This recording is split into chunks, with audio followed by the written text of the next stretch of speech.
Vëllezër të nderuar, një ditë prej ditësh, një person i cili dyshonte në ekzistencën e Zotit, apo siç mund themi ndryshe një filozof i devijuar, erdhi tek Imam Ebu Hanifja rahimahullah dhe i bëri atij një pyetje me qëllim tallje.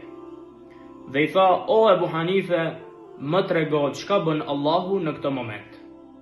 Të pranishmit çka ishin me Imam Ebu Hanifen u habitën nga kjo pyetje dhe thanë me mendjen e tyre: "Vallë, si mund do t'i përgjigjet imami kësaj pyetje?" Por Imam Ebu Hanifja me zëvërsinë e tij, me mençurinë e tij tha: "Allahu në këtë moment i lartëson disa persona si puna ime dhe i poshtron disa persona si puna jote."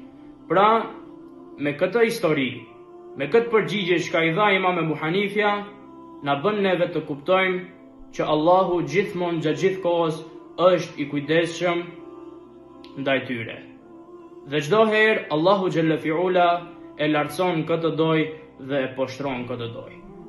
Pra, çdo zullumçar çka ka qenë në këtë botë, edhe ato të hershmit, edhe këto të tashmit, dhe ato çka do të vinë, dije se përfundimi i tyre do të jetë shumë i keq. Se Allahu xhalla fiula udhëzon këtë doj dhe poshtron këtë doj. Assalamu alaikum.